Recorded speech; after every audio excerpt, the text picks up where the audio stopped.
Bueno, muy buenas tardes, muchas gracias a todas las personas que nos acompañan, que nos escuchan y que ojalá puedan también participar en este tema tan importante. Agradecer enormemente, Santiago, a la Secretaría de Cultura Ciudadana de la Alcaldía de Medellín, no solamente este espacio, sino esta gran fiesta del libro y la cultura que realmente es ejemplar, me atrevo a decirlo, para todo el país y para seguramente muchos otros lugares en el mundo. Agradecerle también a Sura y en nuestro caso además a la Embajada de Suecia que nos ha permitido echar a andar esa campaña que Santiago ya mencionó y sobre la cual les voy a mencionar algunos datos.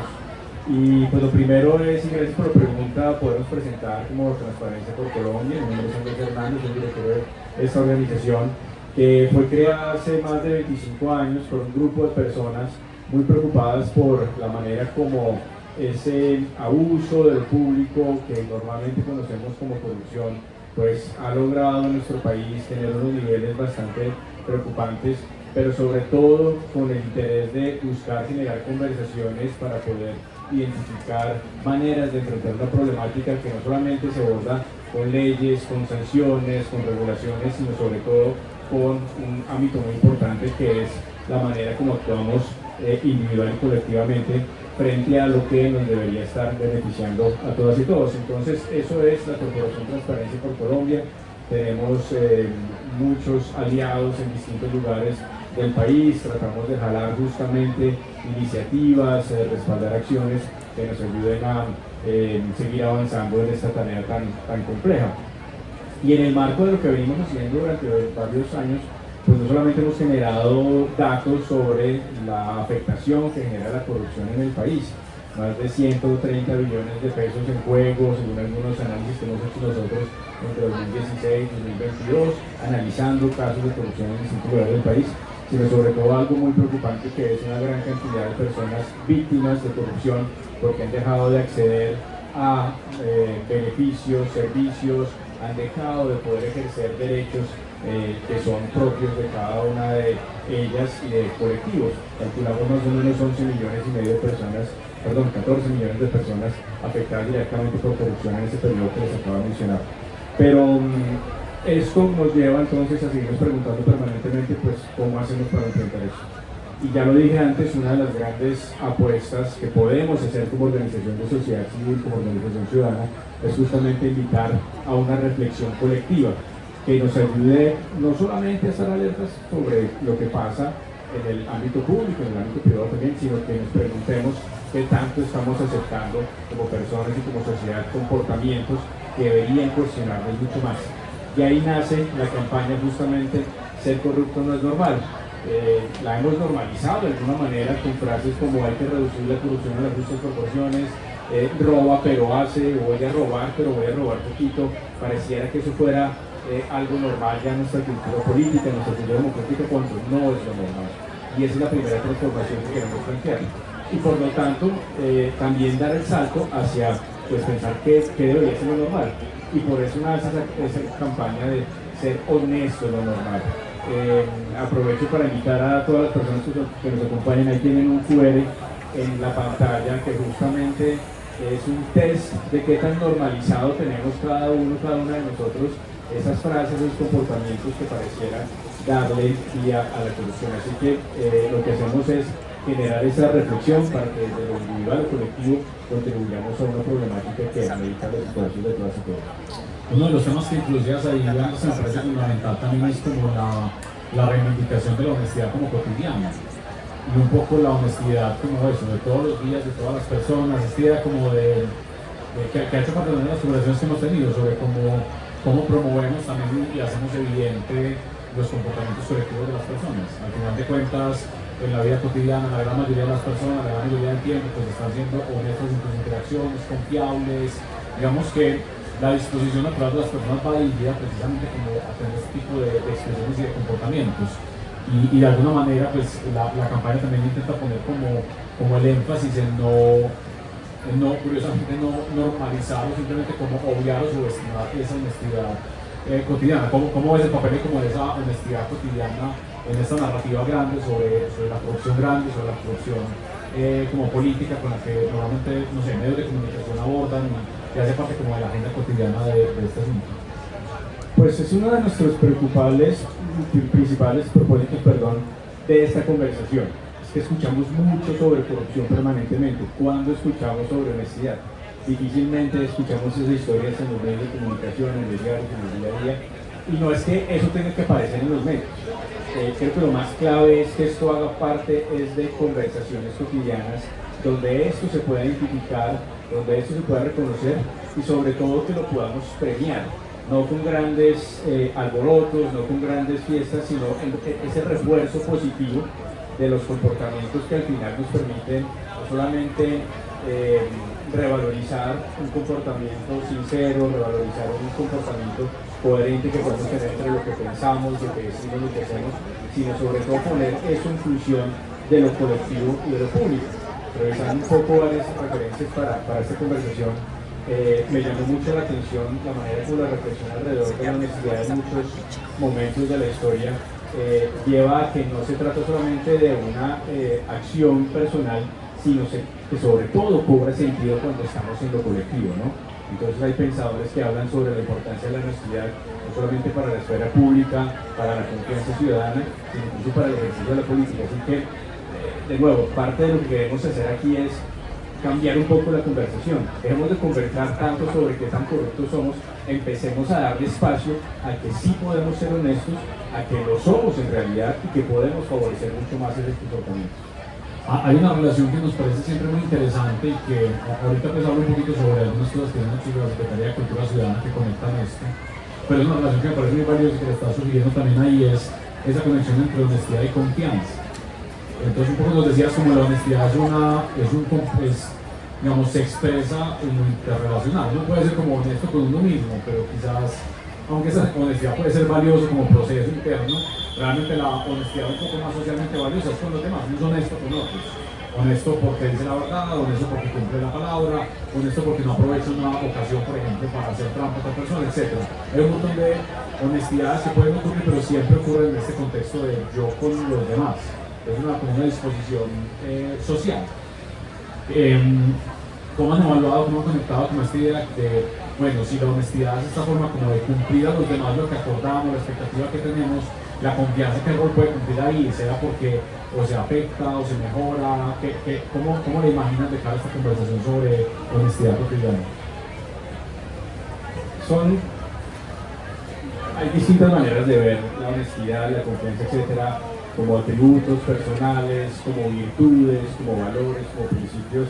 Al final lo que nos gusta y en función de la misión que tenemos en Transparencia por Colombia es ver esto como algo muy práctico. Y podríamos quedarnos en hablar de honestidad otra vez en un entorno como muy individual y quedarnos como la tranquilidad de que sí, soy honesto y no sé si los demás sean honestos, pero me conformo con que yo me doy las palmaditas en la espalda sobre mi comportamiento. Pero justamente es en ese plano relacional, no solamente donde la honestidad como verdad, como sinceridad cobra valor, pero que ayuda a construir la posibilidad de creer en el otro, ¿no? De tener confianza en las otras personas. Y esto no necesita gran ciencia tampoco. Cuando venimos a un espacio de estos, confiamos en que el evento va a empezar. Cuando venimos a relacionarnos con otras personas, confiamos en que va a desarrollarse de una manera pues, que esperamos que esté dentro de parámetros aceptables. Y la confianza se va construyendo a partir de distintas aproximaciones y distintas experiencias. Pero esa confianza es fundamental para que todo esto que estamos hablando cobre sentido, sobre todo en ese plano de lo público, ¿no? Y quería llevar un poquito también la conversación hacia allá porque lo relacional no es solamente lo que hacemos como ciudadanos, sino sobre todo que nos interesa llevar esto al plano del cuidado de lo público, del cuidado de los bienes públicos, de los recursos públicos, de las decisiones públicas. Y ahí esto toma mucho más desafiante, ¿no? Claro. Pero ambos, honestidad y confianza, son elementos claves de, otra vez, el relacionamiento que podemos tener en nuestros colectivos, en nuestras interacciones más cercanas, pero sobre todo también lo que tenemos que empezar a desafiar, pedir y esperar de lo que sucede en lo público. Que también supongo que es una especie como relación a dos tiempos. Hay, obviamente la honestidad implica un primer momento y luego también se ve representada como confianza.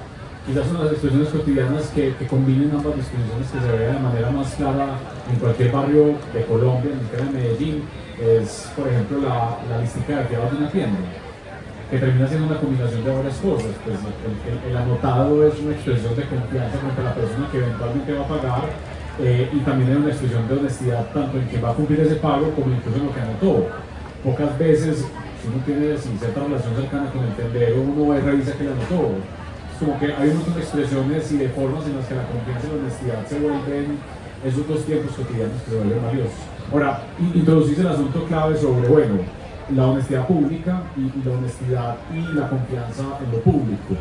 Evidentemente, donde tenemos unos retos muy grandes, digamos que Colombia en general, pues en América Latina también en general tiene un problema de confianza institucional, también de confianza interpersonal, pero tenemos un problema institucional que ha sido, digamos, importante para el desarrollo social de América Latina. En general, los gobiernos en América Latina, sobre todo el Estado, las instituciones suelen tener retos para generar relaciones de confianza con la ciudadanía, y buena parte de eso pues tiene como esta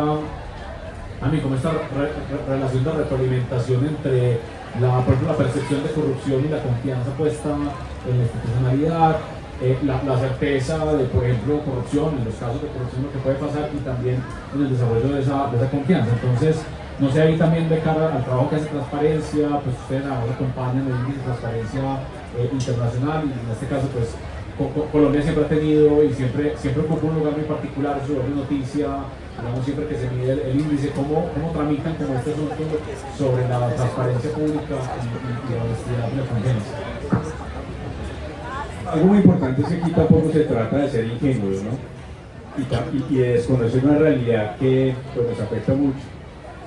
Latinobarómetro, que es una entidad que trabaja mucho con datos a nivel de América Latina, en algún informe reciente planteaba algo que incluso en Transparencia por Colombia a veces hemos sido tímidos en aceptar y reconocer, y es que la corrupción es el peor mal de las democracias latinoamericanas.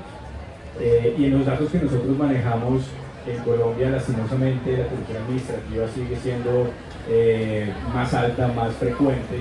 43-44% de los casos que analizamos son de corrupción administrativa, muchos de ellos asociados a contratación, licenciamiento, trámites, situaciones además que justamente exponen un nivel de relación entre la persona responsable de lo público y alguien que quiere acceder a eso. Vemos datos muy preocupantes de situación de corrupción tanto a nivel de gobierno nacional como de gobernaciones, alcaldías. Es decir, esta es una realidad, y otra vez, no se trata de ser ingenuos, pero la idea es no quedarnos solamente con eso, la idea es dar el salto, y por eso la importancia a través de todos esos estudios, indicadores, elementos, de llamar la atención, pero para que pongamos acciones a funcionar. Y de nuevo, la respuesta clásica ha sido la de utilizar las normas, de utilizar las instituciones, buscar mucho la justicia, ¿no? Creemos mucho en la justicia como la sanción como un efecto que puede cambiar y desincentivar nuevos comportamientos de corrupción, cuando eso de todas formas toma tiempo. Mientras que todo eso sucede, nuestro rol como ciudadanos y ciudadanas no puede ser pasivo. Y por eso es la importancia de plantear estas conversaciones, la importancia de conectar ambos temas y la importancia de seguirnos cuestionando más allá de esa situación preocupante que tengamos, qué rol podemos ejercer para aportar en esta lucha. Andrés, hay otra iniciativa de Transparencia por Colombia que me parece muy bella, potente, que también pone un poco esta posibilidad de la movilización, de la conexión, como el papel también del ejercicio de la ciudadanía frente a la transparencia, y es la Escuela Ciudadana Anticorrupción. También ha sido un proceso que ustedes llevan hace ya varios años adelante, y que lo que busca es precisamente proveer las herramientas a las personas y a las organizaciones para ejercer también como papeles activos en términos de veeduría, en términos de seguimiento a las decisiones públicas. ¿Cómo ha sido este proceso? ¿Cómo han venido construyendo como esta iniciativa? Y también, ¿cuál ha sido esa interacción que de parte de la ciudadanía han tenido esta invitación que a través de este proceso como formativo, educacional, tiene la movilización ciudadana? Una de las cosas que tenemos que reconocer de este problema tan complejo que tenemos en Colombia es que, a pesar de todas las dificultades, hay una gran cantidad de personas en todo el territorio nacional con mucha convicción, con mucha valentía, con mucha integridad para seguir defendiendo lo público a través de distintas iniciativas, expresiones, figuras, desde la veeduría, el periodismo de investigación, funcionarios que creen honestamente y genuinamente en lo que hacen, empresarios responsables, y realmente lo que hemos visto con el paso del tiempo es que es muy importante seguir fortaleciendo esas capacidades que podamos tener como ciudadanas y ciudadanos para comprender y para actuar dentro del ámbito que nos corresponde frente a esta problemática. Y por eso hace unos años creamos la Escuela Ciudadana Anticorrupción, que es una plataforma en línea. Próximamente va a abrir una nueva versión alrededor de principios de octubre, donde recogimos conocimiento de 20 años de trabajo, conocimiento de gente experta que sabe de estos temas, la pusimos en un lenguaje ciudadano, la tradujimos en un curso muy sencillo, muy fácil de comprender y sobre todo orientado, como lo decía Santiago, a que esto pueda servir de herramienta para actuar frente a esta problemática. El curso tiene distintos módulos que van desde poder conocer, debatir las nociones sobre confianza, transparencia, honestidad, corrupción, impunidad, etc., en campos tan complejos como la política, la gestión de lo público, la justicia, pero algo muy interesante, y es que también logramos incorporar hace unos años justamente una experiencia muy bonita que tuvimos con Sura, con EFIS en su momento, de cómo podemos llevar esta conversación de comportamientos individuales, colectivos, también a alimentar esa defensa de lo público y esa protección de la transparencia en lo público. Y ahí están disponibles unos módulos que ojalá quien se interese pueda entrar a la página de Transparencia por Colombia, transparenciacolombia.org.co, y animarse a cursar esta escuela que estamos seguros que puede seguir ayudando mucho en ese fortalecimiento de protección de capacidades en estos temas. Precisamente hay que introducir ese trabajo que ocurrió entre la Universidad Sura y Transparencia. Como uno de los puntos que conectaba todo esto era la preocupación por la comprensión del comportamiento humano. Al final de cuentas, tanto en este caso la corrupción gran, chiquita, mediana, la honestidad en escenarios grandotes públicos o también pequeños y cotidianos, pasa siempre por una expresión comportamental. La gente toma decisiones y vamos adelante acciones que afectan de una u otra manera sus vidas, y eso nos introduce con una pregunta de un poco la gente por qué hace eso, la gente por qué toma esa decisión en ese momento particular. Sobre esto aparece pues como este rótulo de ciencias del comportamiento, esto que se ha vuelto como novedoso en los últimos años, de entender un poco esas decisiones personales, colectivas, y las maneras en las que uno puede plantear reflexiones y conversaciones. En Colombia tenemos una especie de enfoque comportamental hace mucho tiempo, así lo llamamos de esta manera, que ha sido la cultura ciudadana, que pues en los 90 un poco inaugurados como con estas aproximaciones mocusianas de intervención en la calle, de conectarse y conversar con la gente, planteó una agenda en la que seguimos trabajando muchas entidades públicas, incluso muchos privados, de transformar e intentar abordar problemas sociales a través del arte, de la cultura, de la reflexión colectiva. Incluso ahorita antes de que arrancáramos por acá tuvimos una expresión cotidiana, una intervención de cultura ciudadana que estamos haciendo, y fue un reconocimiento positivo a unos ciudadanos que botaron la basura en las camionetas que teníamos ahí. Pues ya ellos estaban, vieron que les cantamos una canción y nos tomamos una foto con ellos, y eso hace parte como de una expresión que venimos adelantando, que es como la campaña de cultura ciudadana actual de la alcaldía, que se llama Medellín es como vos, y que un poco también he intentado aprender o tomar lecciones de esas conversas que hemos tenido sobre cómo ponemos el énfasis también en todos esos comportamientos que queremos que ocurran cada vez más. Esto es un poco como esa aproximación digamos, teóricamente denominada con la aproximación de norma social. Las personas copiamos los comportamientos constantemente, estamos como evaluando lo que los demás hacen, intentando como adaptarnos a lo que consideramos que es esa disposición mayoritaria a tomar decisiones. Y a veces ocurre de manera muy instantánea, muy natural de alguna forma. Entonces, cositas como esas de este comportamiento que ocurre en este contexto valioso para nosotros se vuelve un elemento importante. Sobre eso tuvimos hace ya algunos años, es una experiencia que hemos replicado en varias ocasiones, pero que creo que habla mucho sobre esta reflexión y conversación sobre la honestidad, sobre la confianza, un experimento social que se denomina la tienda de la confianza. Hace unos 6 años tuvo como su primera versión, para quienes no lo tengan en la cabeza, es una chacita de autoservicio para comprar mecato básicamente. La tienda, aunque se llama tienda de la confianza, pues en realidad si somos prácticos y directos, pues es un experimento de honestidad. Está como dándole la oportunidad a las personas de coger un producto, no pagarlo, e incluso pues tomar el dinero que está ahí como a la vista de todas las personas.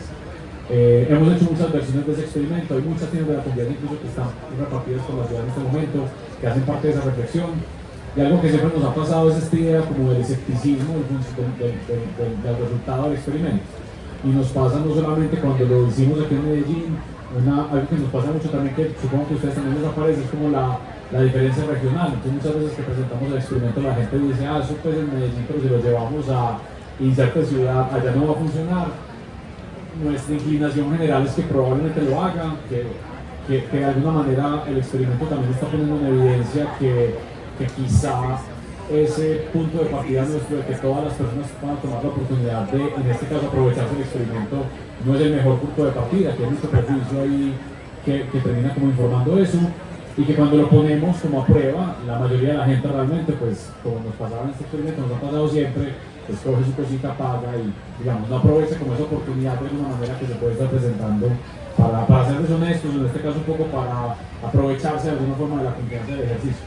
Y solo con esto después para hacerte la pregunta que me quedé pegado, y es la primera vez que hicimos el experimento hace muchos años, hace 6 años. Recuerdo mucho que la presentación del ejercicio fue en la plazoleta de la Alpujarra, teníamos solamente 3 tienditas de la confianza, eran como las primeras que existían, y estábamos ahí como presentando un poco a las ciudades que le estaban acercando el experimento, como el ejercicio, y una señora pasó caminando por la Alpujarra, seguramente hace una vuelta, vio el experimento, se acercó, preguntó de qué se trataba, le explicamos más o menos eso, es una tienda de autoservicios, una campaña de alcaldía, estamos trabajando una reflexión sobre la confianza, etc.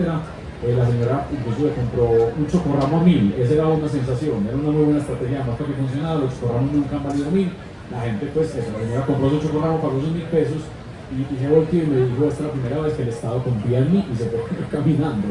Y un poco más allá de que el experimento fuera una excusa como reflexiva, que lo que queríamos era ponernos una conversación, el hecho de que esa fuera la manera de interpretar también el asunto nos llamó profundamente la atención. También creo que nos puso sobre la mesa una forma también de interpretar esta conversación, y es esa pregunta constante que deberíamos hacernos servidores públicos y el Estado constantemente, las instituciones, y es, bueno, a veces le pedimos o esperamos que la gente confíe en nosotros, y quizá también debemos preguntarnos constantemente cuántas veces confiamos en las personas y cómo, por ejemplo, de alguna manera también las disposiciones burocráticas para acceder a servicios pueden ser entendidas como expresiones de desconfianza, y hasta dónde ahí, pues de nuevo, entendiendo marcos legales, entendiendo un montón de limitaciones que tenemos en estos lugares, cómo también facilitar, ampliar, cómo mejorar ese tipo de mecanismos son expresiones de confianza que pueden terminar redundando también en relaciones que precisamente también estén como incentivando la honestidad.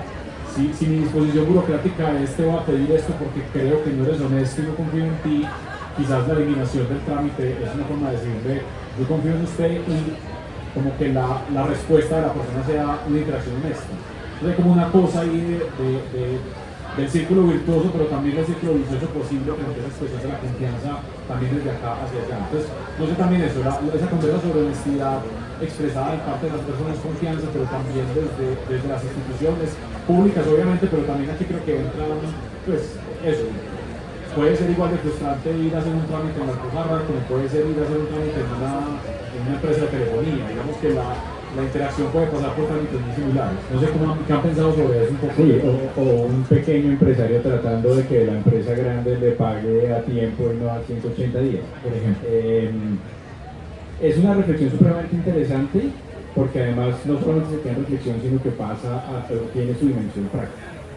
Y yo creo que esto nos lleva a un elemento, o por lo menos me hace pensar en un elemento que es clave tanto para la honestidad como para la confianza, y es mantener nuestra capacidad de reflexión crítica, es poder, para mantenernos firmes en la honestidad, para mantenernos firmes en la confianza, desafiar de alguna manera lo que supuestamente es la norma colectiva, ¿no? Entonces, supuestamente todos somos corruptos, entonces nos comportamos como grupos. Supuestamente todos somos deshonestos, entonces pues yo no le hago daño a nadie con este comportamiento. Y así sucesivamente terminamos justificando unos fraudes sociales que al final pues nos quedamos mucho de los demás, pero no estamos viendo también lo que nosotros podemos hacer dentro de nuestro ámbito propio. Y yo creo que otra vez ahí cobra relevancia pues esta conversación, ¿no? En que sí podemos, a través de pequeños cambios de comportamiento que también se pueden ir sumando y agregarse en línea a transformar un parámetro que pareciera que nos esclaviza, ¿no? Nosotros debatimos mucho sobre todo esas frases que ya mencioné hace un rato, la clásica frase de la corrupción es inherente al ser humano o es parte de nuestro ADN. Digo, esos son de alguna manera esos refuerzos negativos que nos hacen victimizarnos aún más frente a esta problemática, y ante eso es donde necesitamos la capacidad de reflexionar críticamente, actuar críticamente y desafiar esos parámetros que de alguna manera nos están imponiendo quienes han utilizado ese tipo de comportamientos para justificar sus acciones. Entonces, sin lugar a dudas, este tipo de experimentos, este tipo de acciones y otra vez, ese tipo de muchas veces comportamientos, experiencias que tenemos en la vida cotidiana que no pareciera que reconocemos lo suficiente, están en la base de algo que sí podemos seguir transformando como país, como comunidad, como ciudad, y es lograr que realmente lo público sea beneficio de todos, lo público no solamente entendido como lo estatal, ¿no? Lo público en términos de mi comunidad, mi barrio, mi entorno empresarial, el lugar donde yo me desempeño, y bueno, se trata de eso, de desafiar y no quedarnos con esa idea que nos victimiza aún más. Esto es muy clave. Algunos pensadores han trabajado mucho esto frente a gobiernos autoritarios, ¿no?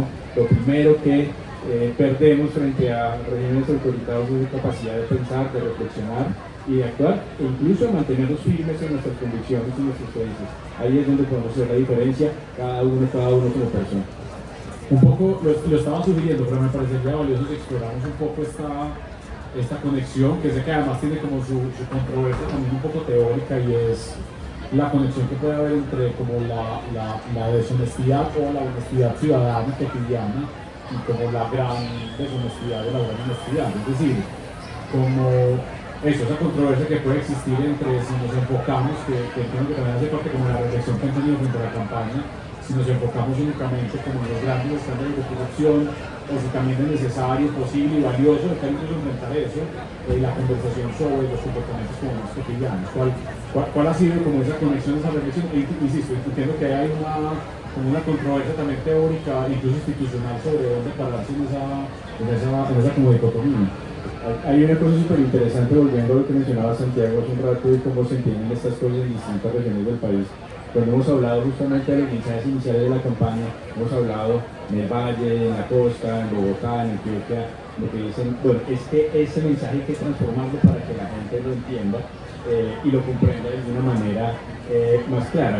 Y arranco por esto porque creo que para poder explicar o controvertir o debatir alrededor de esa problemática que hay entre, digamos, esos comportamientos de deshonestidad, de fraude a nivel individual frente a esos grandes fraudes que tenemos en nuestros países, pues lo primero es poder llevar esto a un plano que lo podamos entender, ¿no? Que lo podamos apropiar y que lo podamos poner en práctica. Y entonces, en el momento en que eso se logra, en el momento en que podemos decantar, y con esta campaña lo hemos hecho, diálogos sobre dilemas que enfrentamos como ciudadanos en el día a día frente a situaciones que parecieran afectar más la situación de corrupción en el país. Cuando logramos entrar a destrabar esos dilemas o conversarlos, logramos encontrar rutas de acción, logramos encontrar parámetros de comportamiento, logramos encontrar incluso referentes o ejemplos de cómo otras personas resuelven esos dilemas. Esto pareciera que no estuviera ocurriendo en esos grandes casos de corrupción. Esa capacidad de reflexionar otra vez críticamente, de compartir y aprender muchas veces de los errores para cambiar nuestros comportamientos, pareciera que no está sucediendo en esa corrupción de alto nivel, que se sigue reproduciendo, que sigue manteniendo las mismas lógicas de muchos años y que por lo tanto pues necesita, todavía creemos nosotros, mucha más presión, mucha más atención. Contrario a mantenernos en el comportamiento de indignarnos y de sentirnos alejados o ignorar esa problemática, deberíamos seguir pidiendo mucha más responsabilidad en que nuestro sistema democrático, nuestro sistema político pudiera repensarse y transformarse. Eso toma mucho trabajo, pero eso no se logra si antes como ciudadanos no tenemos una reflexión muy importante a través de nuestros propios comportamientos y sobre lo que estamos dispuestos a aceptar y apoyar. Por eso creemos en el poder de este tipo de reflexiones, de conversaciones, de espacios. Al mismo tiempo, reconocemos que la responsabilidad es diferenciada. No nos pongan a nosotros, no nos pongan a Transparencia por Colombia y a la sociedad civil los responsables de la lucha contra la corrupción. Nosotros no podemos meter a la cárcel a nadie, no podemos sancionar a nadie, no podemos meter a nadie. Eso le corresponde al Estado y tenemos que pedirle al Estado y a las autoridades que sigan avanzando en esa labor. Pero mientras tanto, otra vez, tomemos nuestro rol, asumamos nuestra responsabilidad y construyamos y desafiemos lo que estamos viendo en el día a día como ciudadanos. Ahorita nos contabas un poco sobre esto de cómo en diferentes regiones, digamos, con esta campaña que hemos estado moviendo en diferentes espacios, pues obviamente he tenido la posibilidad de presentar esta conversación, de poner esta conversación, de llevar esta aproximación también sobre la normalización, sobre las normas sociales, a diferentes lugares del país. ¿Cómo se sienten? ¿Cuál ha sido la recepción? ¿Cuál ha sido la conversación? ¿Cuál ha sido como la reflexión que ha propiciado eso? No solamente en la diversidad que implica Colombia, que siempre será un reto narrativo para cualquier tipo de movimiento de esta naturaleza, sino también de cara como a esa expectativa práctica de cómo tenemos esto a andar y a funcionar. Hay dos cosas que me han llamado mucho la atención en esta propuesta, porque también es una propuesta, es un experimento. Transparencia por Colombia nunca había estado en estas conversaciones de pensarnos sobre los niveles de normalización de corrupción que tenemos en el país. Pero hay dos cosas que me han llamado mucho la atención. Una es la manera como a título individual personas que asumen esa responsabilidad de ejercer un cargo público se sienten identificados con el mensaje de ser honesto es lo normal, y cómo nos han logrado expresar su satisfacción. De alguna manera creo yo que sienten algún reconocimiento en que esto sí es posible y que el trabajo que hacen la gran mayoría de personas que se dedican a lo público es genuino, es sincero, es honesto y está orientado a un servicio. Y entonces esto parece algo que normalmente pues nos repetimos para darnos esperanza, pero no. La gran cantidad de gente que nos ha escrito por redes sociales identificándose a título individual y señalándonos que en su entidad es posible en estas conversaciones es maravilloso, y no solamente a nivel nacional, a nivel digamos de muchos lugares del país. Pero lo otro que me llama mucho la atención es que también nos ha respondido mucha gente diciendo: yo llevo haciendo este tipo de conversaciones, de aproximaciones por muchos años en mi propia entidad, y gracias a Transparencia por Colombia por tratar de jalar esto a un nivel de conversación pública. Claro, quisiéramos que fuera muchísimo más amplio, pero la gente no solamente se siente identificada, la gente está actuando. Los funcionarios públicos, servidores públicos que de manera genuina están involucrados en esto, están dispuestos a compartir sus experiencias, a seguir sintiéndose reconocidos y a multiplicar esa idea de ser honesto y normal. Y esto otra vez no sale en los periódicos, no sale en la radio, no lo escuchamos en el noticiero de televisión, pero es algo que tenemos que darle más valor, darle más espacio, reconocerlo y premiarlo como sociedad. Entonces, y bueno, digamos que este espacio, esta franja de conversaciones tiene como esta línea que nos conecta, que es esta afirmación de vivir bien juntos, esta preocupación un poco como por la convivencia en una ciudad, en un país. Y quería preguntarte en este caso, esta reflexión, esta preocupación sobre la honestidad, sobre la transparencia, ¿cómo crees que conecta con esta preocupación? Es un poco lo que nos ha llevado a todas estas reflexiones que hacen parte de este libro. Este es el segundo año que hacemos esta franja de cómo vivir bien juntos. Es la posibilidad que tenemos en este entorno tan bello. Estábamos conversando sobre lo emocionante que es estar aquí en Vista del Libro, y más hasta ahora que con la oscuridad, las lucecitas y todo como una especie de mística muy bella. Y es eso, en esta reflexión de cómo vivir juntos, ¿cuál es esa conexión? ¿Por qué hacernos esta pregunta? ¿Por qué traer esta conversación sobre honestidad, sobre transparencia a una pregunta que parece estar referenciando como la convivencia, como vivir en una ciudad? Vivir bien y vivir bien juntos es el propósito del tema. No hablamos de honestidad por la honestidad, no hablamos de la confianza por la confianza, no hablamos de la lucha contra la corrupción por la lucha contra la corrupción.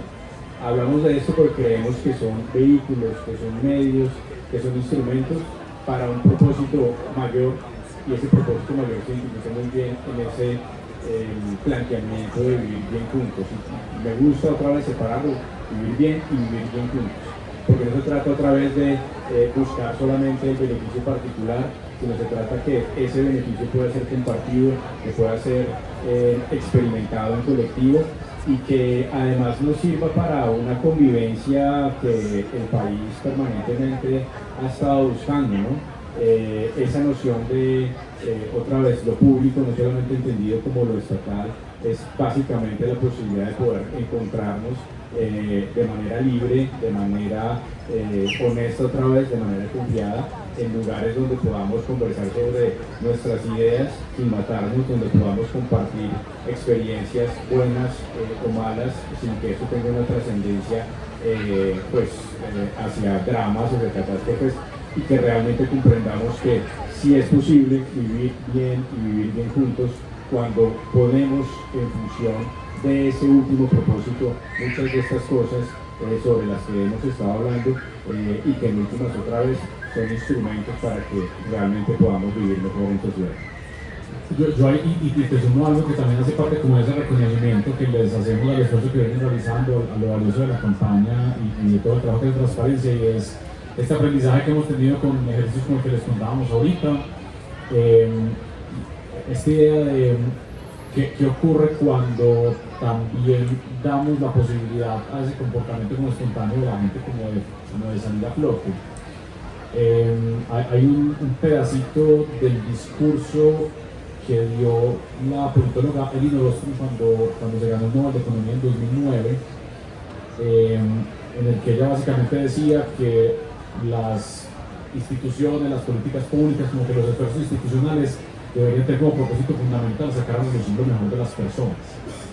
Eso es profundamente bello porque nos pone también como en esta función de preguntas que van desde el diseño institucional, que es una pregunta muy ñoña, hasta incluso las conversaciones que se propician, hasta las campañas o digamos los ejercicios de comunicación pública que ponen conversaciones, tienen como esa responsabilidad, pues yo diría que se le tiene esa responsabilidad de cuando esto sale bien, qué es lo que brotan las personas, qué es lo que sale, qué es lo que está expresando. Y en muchos casos, ejercicios de esta naturaleza lo que terminan expresando es eso, es lo mejor de esas personas, lo mejor de todos nosotros que tenemos ahí.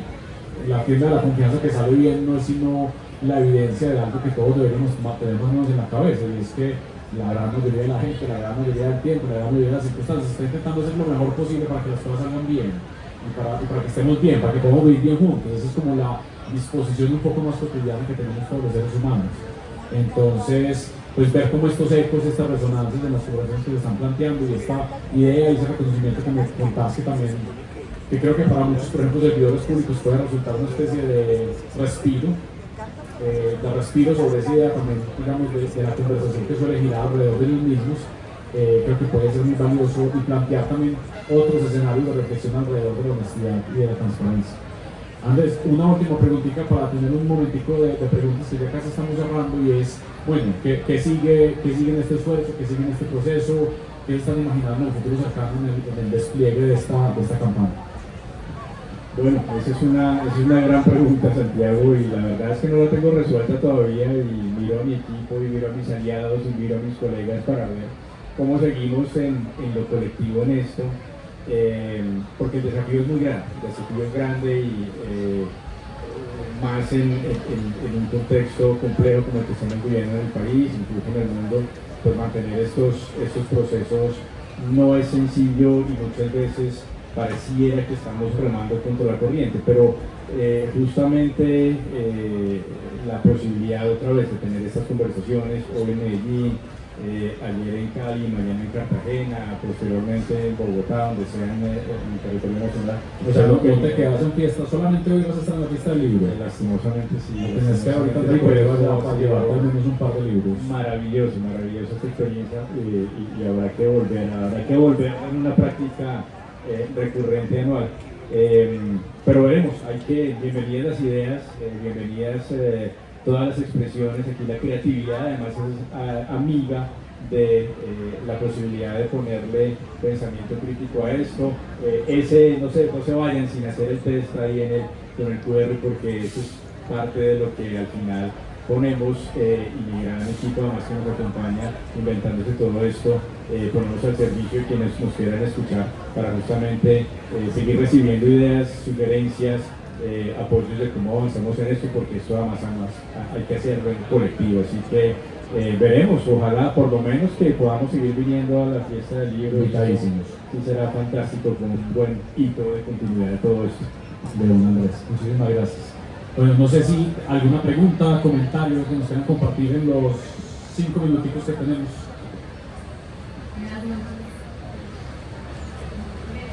Estoy totalmente de acuerdo con lo que nos estás contando y que desde lo personal hay que hacer un cambio.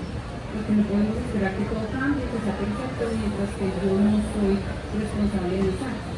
Pero desde los colegios, desde los jardines, porque sabemos que desde los niños que son tan receptivos, se puede llegar para poder empezar a formar esa forma de pensar recta, ¿cierto? De hacer las cosas bien desde lo mío, y seguramente si yo soy un niño responsable, voy a ser un adulto responsable. Y no sé si eso también están ustedes en esta actividad. Sí, hay una herramienta muy bonita que diseñamos a partir de la Escuela Ciudadana Anticorrupción que se llama la Escuela Ciudadana para Niños, Niñas y Adolescentes, se llama Mundo Cristal. Ya creo que hemos llegado a unos 4.000 niños entre el año pasado, este año, en distintos colegios y escuelas del país. 4.000 niños, de todas formas es muy poquito frente a la meta que tenemos, 10 millones de niños, ahora podemos llegar allá. Es algo que hemos desarrollado con la Fundación Bolívar de Vivienda, que queremos seguir extendiendo en todo el país, pero bueno, veremos a ver cómo lo logramos escalar. Coincidimos en que ese ámbito de la educación es fundamental, no es la única, se complementa con ese ejemplo cotidiano que podemos tener, se complementa con algo que no mencionamos mucho, pero es la importancia de los entornos seguros para poder expresarnos sin temor y afirmar esa honestidad que necesitamos, y otras herramientas que se requieren en este proceso, pero fundamental, y bueno, a disposición también de todas las personas que estén interesadas. Donde nos llamen, allá tratamos de llegar. Yo solo para sumar una cosita acá con esto, y es, también me parece muy valioso ese reconocimiento, obviamente, del proceso que ocurre en las instituciones educativas. Evidentemente es el lugar donde todos aprendemos a relacionarnos, a conectarnos, hay como una calibración constante de las expectativas que tenemos con otros. El proceso educativo es un muy buen lugar para introducir ideas, para plantear propuestas, pero también me parece valiosísimo esta idea de reconocer como toda la trayectoria vital como un momento de aprendizaje. Y un poco a todos nos ha tocado, digamos, todos estamos aprendiendo constantemente y teniendo reflexiones constantemente, y en cualquier momento sigue siendo pertinente llevar esta conversación.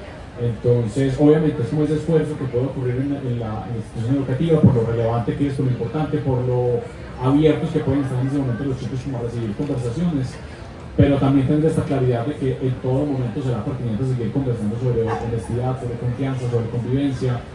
Ojalá, que aquí es un poco como la reivindicación de la labor de una institución como la Secretaría de Cultura Ciudadana en la alcaldía, y es ojalá bajo esta aproximación de la cultura y la cultura ciudadana, que es con la que hemos venido trabajando, que logra casi siempre acercarse de manera un poco más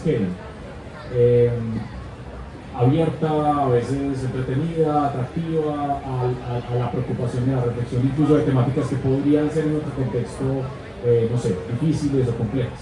Entonces también como que mantener ese esfuerzo en otros lugares es profundamente importante. Gracias.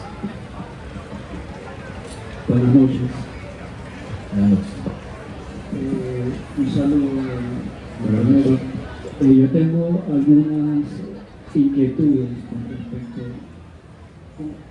con respecto a esas investigaciones en torno a la honestidad que han desarrollado a lo largo del país en diferentes regiones, pero en particular aquí en Medellín hay secuelas del conflicto armado en muchas regiones. Eso pienso que ha afectado mucho a las dinámicas sociales, sobre todo porque todavía existen actores armados que influyen en esas dinámicas sociales como para poder incidir en muchas instituciones, sobre todo las instituciones públicas, porque muchas personas tienen tabú de denunciar lo público por esa influencia de los actores armados. Entonces eso es también pienso yo que un obstáculo a esa disposición de honestidad en torno a esas dinámicas sociales, pues esas relaciones sociales, interrelacionales, pues, comunitarias como en lo institucional. Entonces no sé bajo qué parámetros ustedes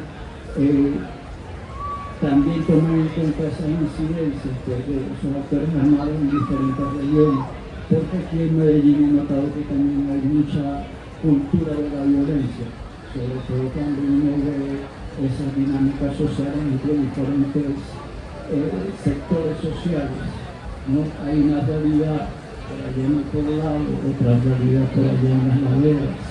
Entonces, en esas políticas públicas se excluye, se tiende a excluir, pienso, siento, considero que esas políticas públicas también tienen un efecto pues, en esas formas, ¿no? de violencia. Pero, resumiendo, no sé en ese particular cuáles son esas herramientas o esas particularidades que han notado ustedes en esas investigaciones en torno a la disposición pues, de decir la verdad, sobre todo cuando muchas instituciones del Estado aún están permeadas por la corrupción. Pues, ¿no? Muchas gracias. Muy importante ese punto y no se puede quedar por toda la conversación para un país como Colombia y el efecto que el conflicto armado ha tenido por décadas en la construcción y la visión de lo público, pues hace que Colombia sea muy distinta a cualquier otro país cuando analizamos estos temas.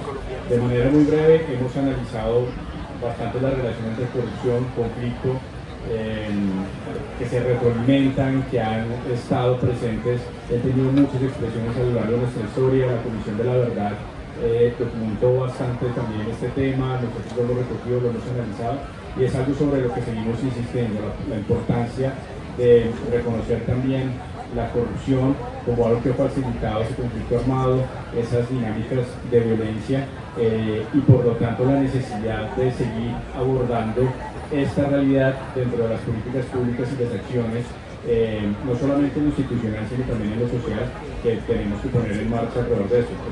Es una respuesta muy corta a un trabajo tal vez un poco más amplio, pero lo que quiero destacar es que eso es fundamental para poder llegar justamente a soluciones que sean relevantes para nuestro contexto nacional, para nuestro contexto urbano, comunitario. Y lo otro que quiero resaltar es, lo dije hace un momento, la importancia de seguir buscando el fortalecimiento de los entornos seguros, de la denuncia segura, de la posibilidad de reportar irregularidades sin temor a represalias. Ese es un trabajo que todavía está en proceso, que todavía tiene mucho que hacer en Colombia, pero que tenemos que seguir insistiendo, tenemos que seguir buscando fortalecer en el país.